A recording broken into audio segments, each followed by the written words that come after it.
Here we go, everyone. It's time for the picks and bans to begin game number 1. Epsilon, NME. This is it. I'm excited. Everyone here is excited.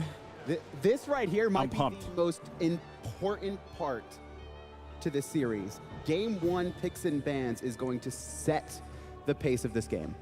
Indeed. Before we talk about picks and bans, I just want to say that I was in Epsilon's spot last year. And it takes, you know, I think it's a very humble thing to say, which is not humble in itself, but it's a very humble thing to say that I think that this is the best team Europe has ever sent to Worlds, Titan included, and it's with that confidence that I say, and this is not disrespect to NME, but I think that Epsilon are this good that they are going to take this 3-0 unless Rafa picks Guanyu. Oh, let's slow down for a moment. The picks and or in the predictions. You know, we always do the lightning round, guys. Come on, don't mess up the flow. But we do got to mention Shingten and Bologna. Goodbye. Yeah, not so going to happen. Kepri as well from Epsilon. There's the first target ban, of course, looking right there at Pain, saying, no way we're going to deal with you being able to bring people back to life. We'll fight all 5 of you, but not going to fight 6 of you. I really like the bans coming out so far, and you know, NME here, are they going to ban away the Zeus? Because that's Epsilon has shown that they like to prioritize it. However, it hasn't been successful so far for them. Ooh, banning out the Freya. Well, we know that in Europe, Freya has been used quite a bit, right? That's been a storyline that's been brought up numerous times. And Soul locked in for Epsilon here to start this off. Adonis? I expect Neith here, almost guaranteed, coming up from NME. They love the Neith matchup versus Soul. And I was debating whether it was going to be Osiris or Athena, in my opinion. It looks like they want to make sure that Pain Devion's comfortable. Is this the first time that we have seen Pain's Athena at the SWC? He played it one early game. I think he got it one time, then they're like, never again. Right. So he had an absolutely dominating performance at the Super Regionals. Incon knows all about this. Are we going to see the same kind of style coming out against Epsilon? I love the Zhonghui pick here. We've seen Chaos play it, and honestly, he had absolutely amazing showings on him. We saw the one play where he teleported behind them and got the kills. Epsilon eSports are leaning towards that Neith. It's actually a brilliant pickup because it takes away the counter pick for Soul. I agree, but this is exactly what Fnatic did against them as well. They ran the Soul Neith, and the problem was that NME drafted into late game, and they held out against it. But the thing is, Epsilon's not Fnatic, and Epsilon aren't going to allow the 4K gold lead to stand for 20 minutes. Yeah, but that Thor's adapting. Did you factor Thor's that? adapting. Thor's adapting. That's how good adapting is. It's no longer adapting Thor. Like, Thor bows to adapting. Thor bows to adapting. And I love the Chiron pick here. I am upset about the Chiron pick. I think I agree it's a very good pick, but I did want to see a third god out of Eddie. Can you blame him? No. Look, you got rid of the Neith. You bring out the Chiron. Look at the aggression from Epsilon. Like that 3 core, the Soul Neith, like Thor, you can't have a late game hunter in the duel lane. You need some pressure. Interesting ban there. We see the Geb ban coming out towards shots at Raffer, but honestly, I'm thinking he's probably going to lean towards that Ymir pick, Ataraxia. I think so too. It would be, you know, he's shown he loves it against Zhonghui specifically, or at least that's the correlation that we've drawn. So it would be very good, as well as against Chiron too. Well, we know NME has gotten their dream comp right now. You know, everything they're going down the list like, all right, number one. It's going to be a Hunbat's pick here in the last spot. I forgot that, you know, Serket was already banned away and they've got Thor. Yeah, so they have all of their almost priority picks, 1 or 2 slot picks. And there's man, Ymir. We saw what happened when Ymir was in the battleground last time. Does he lock him? Yes, he does. I'm excited for that one. That's a good pick. I like that pick. Yeah, no, I do like the... Oh, interesting. Sobek coming out for against the... Actually, technically, the Sobek Ymir could be interchangeable, but it's probably going to be the Sobek, you know. Do we know how Ymir's matchup against Osiris is in the solo lane? I do expect the Sobek, but I know that's not, you know, it's kind of in Osiris's favor. But the Ymir could be one of those off-key picks that could surprise the Osiris. Outside of Neith, NME has got their dream composition. Epsilon eSports has this hyper early game. Fnatic couldn't do it with the early game comp versus late game comp. Can Epsilon? That's the question of this game. All right, boys, it's been locked in. Predictions, Ataraxia, we already know where you're going, but might as well just repeat it anyway. Epsilon, Epsilon, Epsilon. This game goes to NME eSports with their perfect draft stage. I think Epsilon eSports are going to take this series 3-1, and I think this is the game that NME's going to win. NME will win this game. NME will win this series. That's it. All right, folks. Here we go. It is now time for the grand finals. Get hyped up in the crowd, and let's go ahead and send it to our casters. Thank you very much, Golden Boy. Ladies and gentlemen, welcome to the finals. We are very happy to be here. This is Brandon, and also joining us is the one and only Zapman, owner of Team Eager, and we are very excited to bring you this contest. It's a best of 5 between Epsilon and NME. Guys, who do you think? I got Epsilon in 3. I got NME in 3. In 3? Wow. All right, maybe 4. That's maybe adapting, man. I have Epsilon winning this in 4. I do think NME will win a game. What do you think about this one, this particular draft? You always got to like when Pain Devion gets the Athena. I think that they got probably their perfect draft here. I mean, they got all of their comfort picks. For some reason, it just keeps getting these same 2 junglers that he's so comfortable with. No one's trying to take him outside of his comfort zone. And like you said, if they're going to win one game, this draft is definitely something they could do it with. Yeah, however, I do think Epsilon did pick, knowing that NME would pick this draft, because the Ymir can wall off the Zonqui when he uses his ultimate. The Sobek can also peel, pluck him away from the team. So I'd like to see how much control Epsilon will put on the Zonqui. We saw Epsilon play a very similar draft against another very similar draft, and it was successful with the walls against Zhonghui. We'll see. Chaos has been the best Zhonghui in this tournament so far. I think he's been probably the best Zhonghui, like in years. Yeah. The way that he's played, I mean, Eager and Envy both kind of fell victim to this character, playing against him, and I didn't think that he was going to be able to perform as well at this tournament, but Chaos has proven me wrong. Yeah, it's very interesting to see that Chaos kept picking the Zonqui. Didn't have a good showing at Super Regionals for NA, and but Chaos is making it work. Well, guys, we are getting ready to start this game off. Let's go ahead and introduce your teams. Epsilon, they are the blue team in the bottom side of the minimap and the left side of the spectator UI, nearly undefeated in regular season play and running through the World's Tournament. It's Dimmy in the solo lane as Sobek, adapting in the jungle as Thor. Yaman is the mid lane, Neath.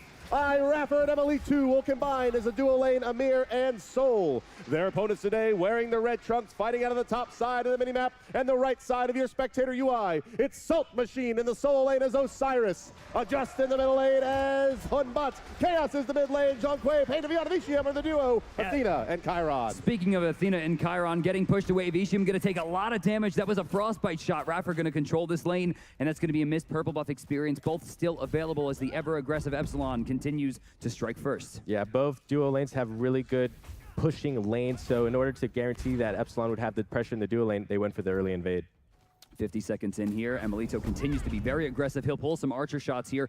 Probably going to get the better of that is Vicium, although Emilito does have a fair amount of health potions available as well. Well, it looks like a fairly standard opening here, out with the exception of Epsilon's aggression over here into the left side lane. Pain Devion, you see dashing through the minions and doing the damage with Athena. Being very careful not to hit the enemy gods and draw that aggro. Archer advantage is going the way of enemy. We actually saw this strategy from Epsilon during the C9 games. Here you see adapting here, rotating to the purple buff. They stop enemy from doing the purple buff, then Thor comes in and rotates. No, he's going to be looking for more than just a purple buff here. Tectonic Grip is going to be on the mark. That's going to keep Pain Devion locked in, but it's not enough with that Chiron Cripple coming out to follow up, and the first gank is avoided by Epsilon. This might be trouble, as Yaman's going to be forced to stay in lane a little while longer to clear this up. Adapting's not going to have enough of a chance to really get crazy and go for the invade, especially with it just starting to rotate over, but he'll choose the wiser, go to the safer side of the map and go for some clear that otherwise should have belonged to Epsilon. Yeah, smart plays by... Maybe on a lot of trouble here. If they have the CCK, the wall is brilliant from adapting, and that is first blood for the European squad. You can hear Raffer, easy game, easy life, starting off with that first blood. That one all comes down to that Tectonic Rift coming out from the Thor, locking in the Athena, no dash available there. And, well, we're going to see the geometry line up here with the Thor wall plus the Amir wall. We saw this be very successful in the past for Epsilon, and I will be surprised if they win this game and this gets through into game number 2. Yeah, again, Ymir is actually a very strong pick against the Athena, or against any character that has a dash. The Athena has to be very careful of her positioning throughout the whole game. Adapting going to get experience for both purple buffs on the left side of the map, be able to rotate back into mid. I'm expecting a back pretty soon for Boots too. This will also allow him to get to the right side of the map and continue that just excellent farm by going for the respawn blue buff. Yeah, he'll leech out enough XP to get to level 5, and then probably look to set up a gank, and if it doesn't come shortly, go ahead and move on back to the base and find those boots too. But take a look at the Just. He actually comes out ahead in the race to level 5 from the junglers, even with those 2 camps stolen. Yeah, smart plays by Just. He knew he couldn't even help the duo lane, even if he rotated. So what he did was he invaded the back right harpies of Epsilon and kept his lead over adapting. Both of Emelito's potions have been exhausted. You'll see a very low mana pool. He's going to be forced back sooner rather than later. He'll sit on enough gold for boots 2, which I assume is going to be his next pickup. Support Amir leading all players in gold per minute right now. Well, he got a kill. He got a kill, but hey, it should accelerate him into these completed, what are likely to be pen boots, is what we've seen out of Raffer from ahead. Yeah, it's actually strong for the support player to get the first blood. Him finishing the aura items that help his whole team can, excel them to the mid game. Plus, this early on the pen boots is going to make it very hard for them to fight into him at this level. A very highly health scaling as well. You remember, 104 health per level means that the more Raffer farms, the harder he is going to be able to kill in the mid game. A level 12 Ymir versus a level 10 Athena, which is just what it's looked like to shape up. I think that's going to be more than enough for them to control it. And with how early they've been going for Gold Furies, that extra help's going to be very useful. Exactly. Now, expect NME to just stay away from this dual lane side. Just is going to head over towards his solo lane side where they do have the pressure. And one of the big things in this game to look at as Emelito gets jumped on here. Yeah, Pen's going to get a little bit of damage here out of that shield wall. And Vicium trying to nail it down. He's going to run for it. He will get stunned up, but the ultimate is popped, and that will be sufficient to avoid the stun out of Soul's in corporal form. And NME answers back at the 4th minute. Yeah, Emelito was a little bit too far up there. Around the 4-minute mark, all the early game wards have vanished, and Emelito just didn't expect the Athena rotation there.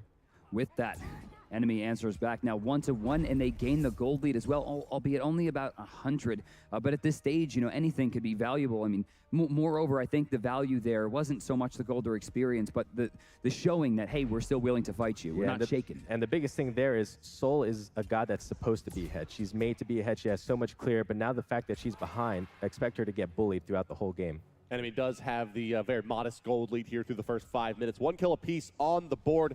The junglers sitting both at level 7, but no one really factoring into a kill just yet. You got to think of Just and adapting.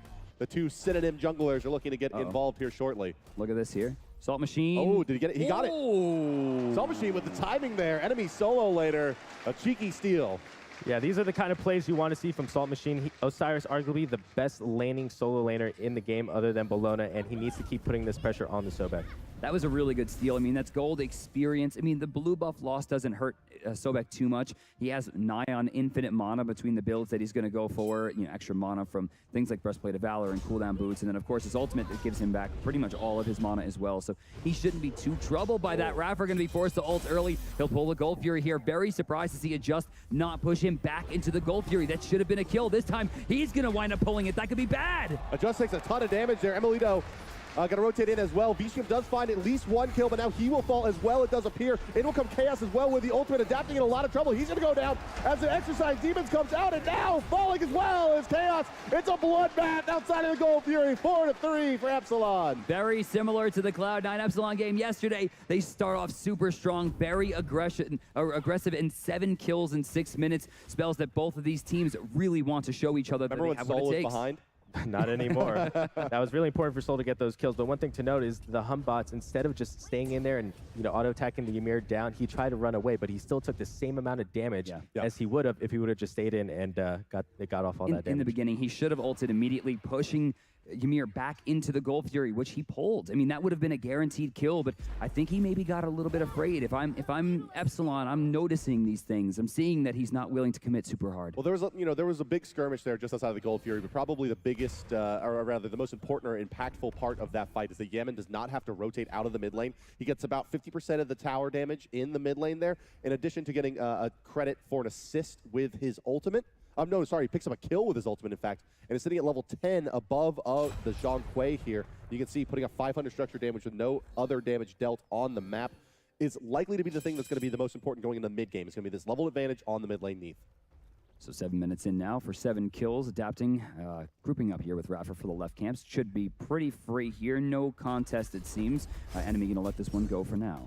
If you guys are just joining us here, wherever you're watching, whether it's Twitch, YouTube, Azubu, or any of the other fine streaming partners, or here live in the audience at the Cobb Energy Center in Atlanta, Georgia, thank you for joining us. This is game number 1 of a best-of-5 series for all the marbles. $500,000 going to the first place victor, Epsilon versus NME, and we are just getting underway. Yeah, the biggest thing here is Epsilon has more of an early game, you know, I want to fight, I want to gank comp, while Enemy has more of the late game team fight comp. So I really want to see Epsilon try to push their lead, use the advantage of the Ymir early game, and try to build their lead. Oh, Pain of Yon taking a huge shot that about 50% of his health. He still has no, adapting, channeling his ultimate over here on the left side. He's not going to be able to close it distance all the way into the mid lane, but will still get that double tap. The poke out of the Pain of Yon factory are pretty heavily here, just in a lot of trouble. The ultimate from Soul is going to be enough. Hunbot's ultimate expended, but with nothing in return. A 5th kill for Epsilon. So smart. Emelito holding the backline, forcing him to jump into his pathing, and then using his ult to block off exactly where he's going to land. With that, Pain of Yon was going to be forced back to the base. He still has his ultimate available to him, but they'll have to expend it to hold this one off. Yeah, they've poked out not only Athena, she's going to be channeling the ultimate onto Chaos, but not before he takes about 3/4 of his HP pool. Junkway in a lot of trouble. One more shot from Yaman to do it. It's going to be run down by Emelito. Now Pain of Yon, who's got a hard path to run. He can't go through the stun. And Salt Machine's rotation will be good for 1 kill. Can he find more? Raffer by himself here. Yaman took a different route. Good stun! Oh! I don't know if he's going to have this one. Salt Machine's looking for the 2. He's not getting slowed out. He'll find it, but he's stuck. No, it's going to be Yaman who's stuck. He's forced to backflip. Salt Machine, Adamana will let that one go, and for some reason, Timmy in the other direction lets his team fall. Extremely important rotation by Salt Machine. They're in the 4v4 without the solo laners. Epsilon has a huge advantage. So they needed Salt Machine to rotate on that Osiris, who has a huge lead on the Sobek, to really turn the tide of that fight. Sobek choosing not to go into teleport, at least not just yet. He finishes off his Breastplate of Valor. Will be stuck in the solo lane for quite some time as a result. Hunbots is going to shove that lane in over on the right side as well and move back into his jungle, as we see Adapting doing as well. Still a 1 kill advantage on the side of Epsilon, but the gold lead has shrunk down to effectively nil. Experience ever so slightly in favor of Enemy. Yeah, I expect this Sobek not really to rotate at all, and he didn't want to buy the teleport because the Breastplate of Valor is...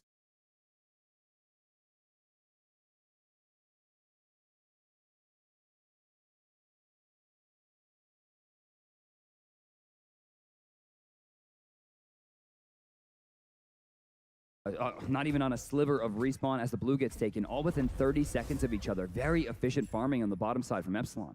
Yeah, the 4-man split those 2 camps as well. That should give them a honestly, yeah, you do see that reflected. They go up about 150 gold off of that split. A Sentry Ward win here. Nice teleport opportunity, but a little bit too far. Didn't want to put himself out of position. One of the interesting things to note about this early game is that even though Raffer got the early kill on the Ymir, Pain is still ahead of him in experience and even in gold. That's true. How did that wind up happening? 4 assists for the Athena, even though she got poked out of that last engagement, has factored in pretty heavily into these fights. And, well, I guess, you know, it comes down to Raffer rotating maybe a bit more than the Athena has, catching an extra wave or 2 here and there. In the mid lane now, Yaman in the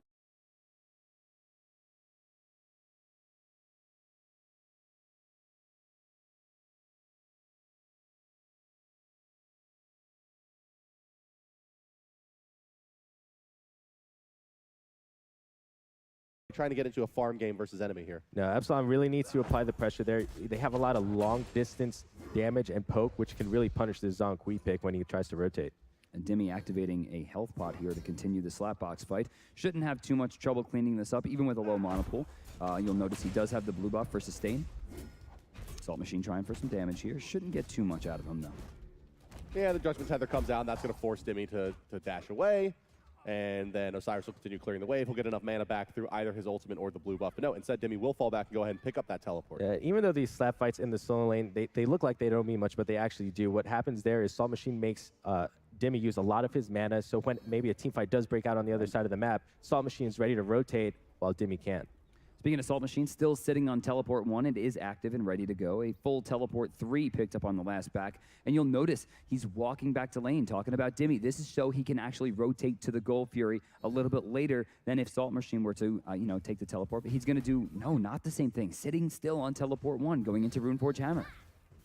Okay, so thinking that he's not going to be needing to make the rotations too quickly as Salt Machine, rather preferring for the more mid-game itemization option here. VGM's going to get caught out of position. Adapting's going to lock him in. Decent damage. They're going to deal a decent amount of damage, but they're not really willing to commit as Epsilon.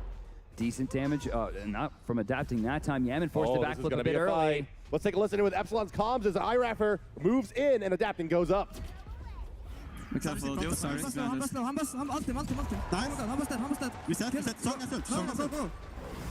I'm pulling Osiris. Trying to make it space. Junk me ulting. I need help. Help, Raffer. Look at Strong. I'm on strong. Close on. Careful. Okay, I'm slow. You wanna go? Nothing. Yeah, healing. Nice. Spread out, up. I have to get out. I have to get out. Yes, down. Hold him in. Part me. Go. Alright, go. Combat's alive. Combat's alive. How much you spawn? Do you spawn? The delayed deicide will result in a gold Fury pickup by Epsilon, and once again, adapting. We've heard him called the best player in the world, comes up with a phenomenal set of plays. Poor adjust. The whole time he's trying to jump out of that fight when he's actually getting stuck against the wall. It looked to me like he was aiming his targeter inside the wall and was unable to jump away.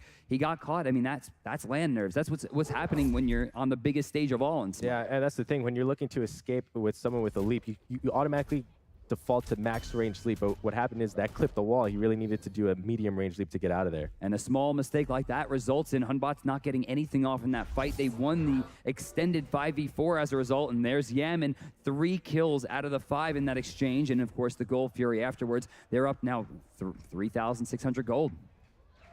And Raffer's Amir, I mean, is this going to be the second year in a row where we're going to see Amir from a European squad be the difference maker?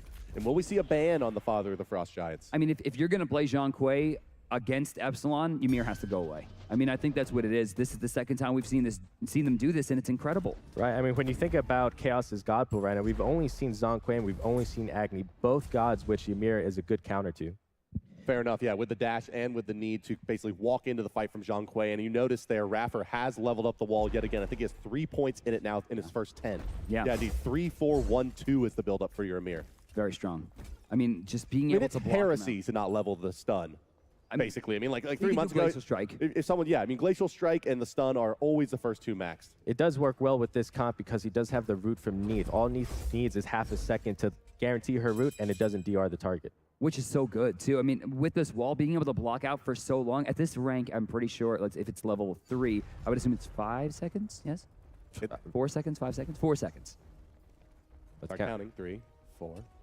Okay, 5 seconds. It's like 1,000 seconds. Yeah, a long time is the point there, as it's Raffer adapting and Yaman in the mid lane facing off Chaos, Pain of Beyond, and Adjust.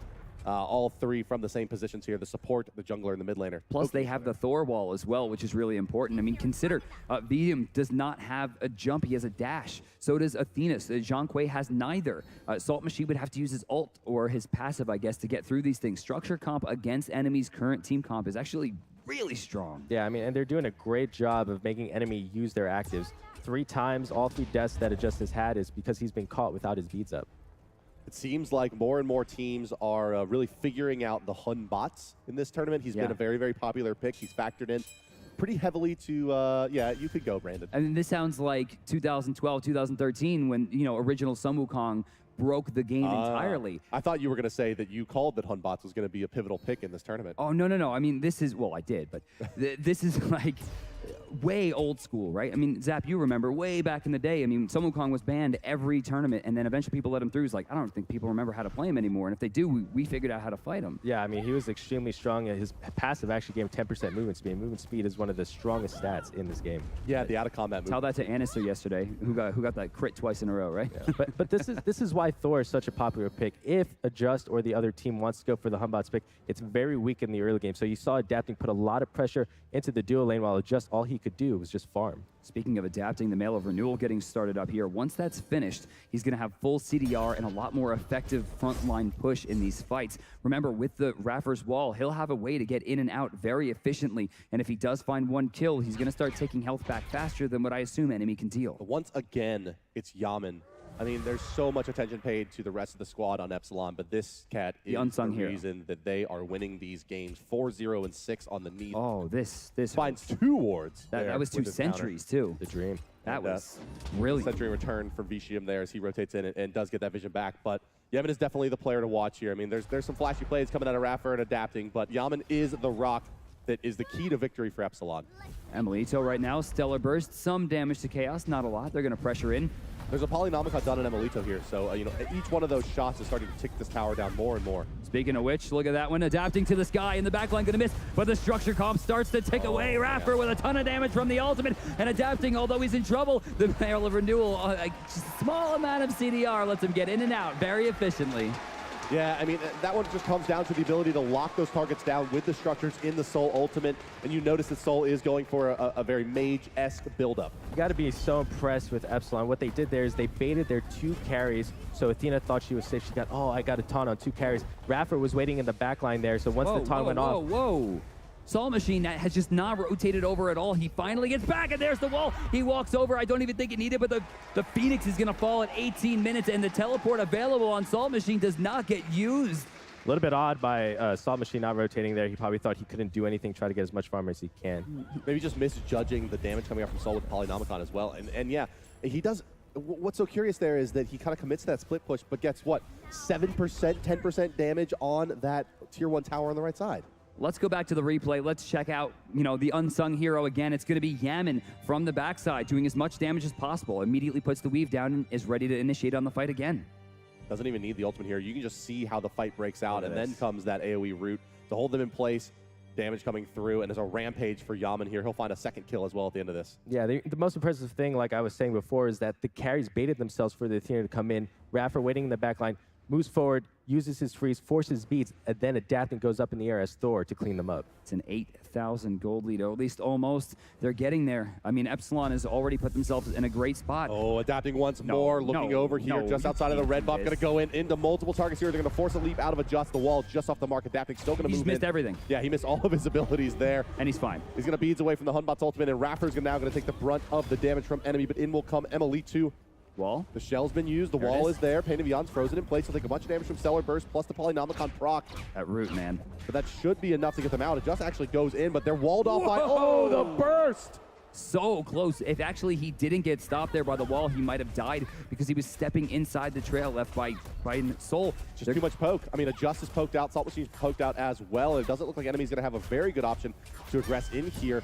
In will come Salt Machine plus an Athena ultimate, but too little, too late. Can they find the return kills? No. Dimmy in the back line, just going right through them all. They're going to continue their pressure onto Raffer. It's possible. Damage coming through from Bedium. They'll need a few more. Perfect wall. The slow coming off, but Chiron will catch it in the back. Helped with Chaos with the guard. Yeah, if Osiris was there a second earlier, they really could have done something in that fight. That was the kind of fight they had to take. Epsilon was half HP, half mana doing that Gold Fury. Well, 15-7 now for Epsilon. They've built themselves a nice and comfortable lead. 9,000 gold and nearly 9,500 experience to their credit through 20 minutes here. 15-7. It's looking pretty good for them. They find their second Gold Fury as well and avoid major losses on the retreat. Still the mid-Phoenix down for enemy. Yeah, I mean, enemy's not out of this yet, but Soul has a huge lead, almost 3K on the Chiron. It's going to be really tough for Vedium to get the kind of damage output that Emilito is doing right now in the team. And Vedium just procced into level 15 as well. He just got there, which puts Emilito so far ahead. I mean, Chiron is a very strong character, but he's not like a hyper carry. I mean, Soul has the potential to do so from the backline.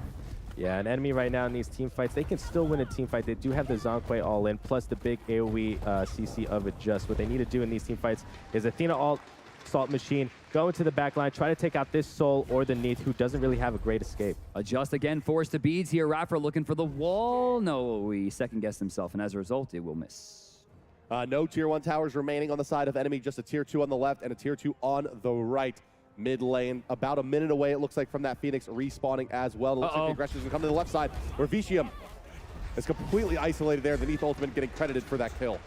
That was beautiful. The way they shut him down, the way they brought him forward, they gave him no room to walk. They're going to get another tier 2. The lead extends again by another 1,500. Adjust, no beads here. Going to get flung around. He jumps away. 10-second cooldown, trying to find a way out of this one. Adapting, not willing to let this one go. Stays inside the Fear No Evil, and it's going to be a kill for Dimmy. This is a really, really tough position now for enemy here. Left side being split pushed by a Polynomicon Soul plus the Neath.